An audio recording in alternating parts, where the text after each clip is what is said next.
यार Flipkart pay letter को लेके इतनी ज्यादा कंफ्यूजन थी लोगों में दैट हमने सोचा कि हम इस पे एक अलग से वीडियो ही बना लेते हैं। So this video is dedicated to Flipkart pay later detailed review.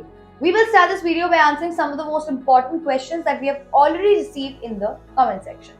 सबसे पहला क्वेश्चन है, क्या फ्लिपकार्ट पे लेटर मेरे क्रेडिट स्कोर को इम्पैक्ट करता है? यस, डेफिनेटली करता है. पे लेटर वाली facility is effectively a personal loan. Flipkart Pay Later has tied up with IDFC First Bank for this service. तो जब भी आप पे लेटर वाली फैसिलिटी को अवेल करते हो, IDFC बैंक आपके नाम पे 1 साल का पर्सनल लोन ओपन कर देता है. नेक्स्ट क्वेश्चन है कि यार फ्लिपकार्ट पे लेटर EMI और स्मार्ट अपग्रेड में क्या फर्क है? यार बेसिकली तीनों में ना अलग अलग लिमिट दी जाती है. जब मैंने अप्लाई किया था तो 5,000 की लिमिट थी पे लेटर पे, EMI की थी 30,000 और 20,000 थी स्मार्ट अपग्रेड की लिमिट. तो बेसिकली वैसे तो ये तीनों सर्विसेज आती पे लेटर के अंडर ही है, बट अगर आप फ्लिपकार्ट से कोई भी सामान 3, 6, 9 या 12 महीने की EMI पे लेते हो तो that is categorized as Flipkart pay later EMI. इसके लिए आपको 22 to 24% पर एनम का इंटरेस्ट भी लगता है. फ्लिपकार्ट पे लेटर पे अगर आप कोई भी सामान लेते हो तो अगले महीने की 1 तारीख को बिल जनरेट हो जाता है और आपको 5th तक यानी कि 5 दिन में उस बिल को सबमिट करना होता है. उस पे आपको 0 इंटरेस्ट लगता है. कुछ और चार्जेस लगते हैं जिसके बारे में हम बाद में डिस्कस करेंगे. जो ये फ्लिपकार्ट स्मार्ट अपग्रेड है, ये बहुत ही अलग ऑफरिंग है पे लेटर के under. This is totally different from पे लेटर एंड पे लेटर EMI एंड इसके बारे में भी हम किसी और वीडियो में डिस्कस करेंगे. नेक्स्ट क्वेश्चन आता है कि यार RBI ने तो सारे BNPL एप्स को बैन कर दिया था ना, तो ये फ्लिपकार्ट पे लेटर अभी तक कैसे चल रहा है? RBI ने सारी BNPL एप्स को बैन नहीं किया था, सिर्फ उन्हीं को किया था जो कि प्रीपेड लाइन को क्रेडिट लाइन की तरह यूज कर रहे थे. फ्लिपकार्ट पे लेटर उस कैटेगरी में नहीं आता है, so that is why it was not impacted by this notification. Next question है कि यार ये फ्लिपकार्ट पे लेटर वाली फैसिलिटी सबको मिल सकती है? So the answer is no. Flipkart ये फैसिलिटी सिर्फ सिलेक्टेड कस्टमर्स को देता है. इनफैक्ट फ्लिपकार्ट के अलावा ये same facility Myntra and phone पे में भी अवेलेबल है. जो भी इस फैसिलिटी को लेता है उसको शुरू में 5,000 की क्रेडिट लाइन दी जाती है. जैसे जैसे आप उसको खर्च करते रहते हो आपकी लिमिट बढ़ के मैक्सिमम 1 लाख तक हो सकती है. ये तो हो गए most commonly asked questions in the comment section about Flipkart pay later. Now look at the pros and cons of Flipkart pay letter.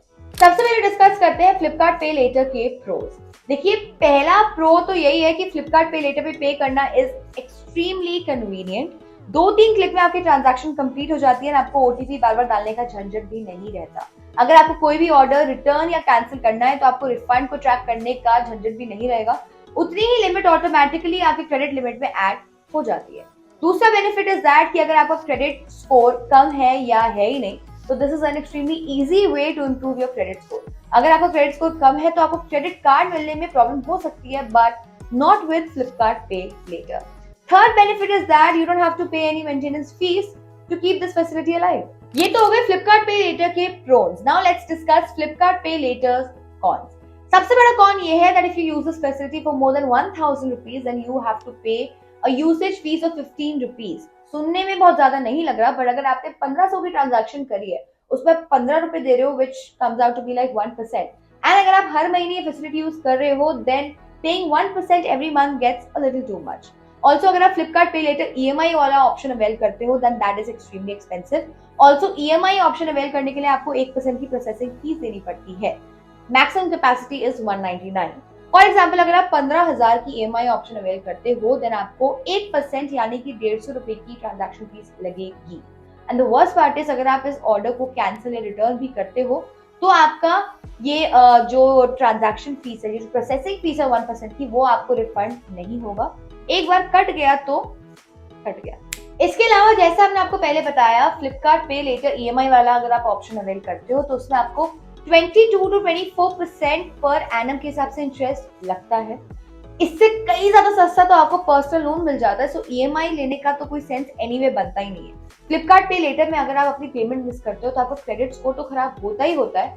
Plus the late payment charges are quite steep. Example के तौर पर जैसे कि आप देख सकते हैं 1000 से 2000 के ब्रैकेट में अगर आप देखते हो then 210 late payment charges for 1000 rupees bill amount is equal to 21% late payment charges and 210 late payment charges for 2,000 rupees bill amount is equal to 10.5% late payment charges.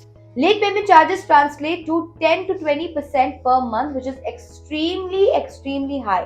Credit card के case में these charges are in the range of 2 to 4% per month. तो अब बात ये आती है कि आपको ये फैसिलिटी लेनी चाहिए या नहीं। देखिए, इस फैसिलिटी को एक्टिवेट करवाने के पैसे तो लगते नहीं है, सो आप एक्टिवेट करवा के साइड में रख सकते हो। कभी कभार से बहुत अच्छे ऑफर्स एंड डिस्काउंट्स आते हैं, you can use this facility at that point of time. Regular transactions में, रूटीन ट्रांजैक्शंस में इसको यूज करने का ज्यादा सेंस नहीं बनता। इनफैक्ट अगर आप अपनी रेगुलर नॉर्मल ट्रांजैक्शंस में इसको यूज करोगे, this will make you go lazy, which will increase your chances of missing your bill payment, जिसका ये कंपनी इंतजार ही करी कि आप अपनी बिल पेमेंट कब मिस करो और कब आपको भर भर के चार्जेस लगाएं। On the other hand, if you do not have a credit score or your credit score is bad, and अगर वो क्रेडिट कार्ड से भी नहीं बढ़ रहा है, इम्प्रूव नहीं हो रहा है, then this is a very good option जिससे आपका क्रेडिट स्कोर इम्प्रूव हो सकता है। Let us know in the comment section if you have used Flipkart Pay Later facility or if you are planning to use this facility or not. Till then, take it bye.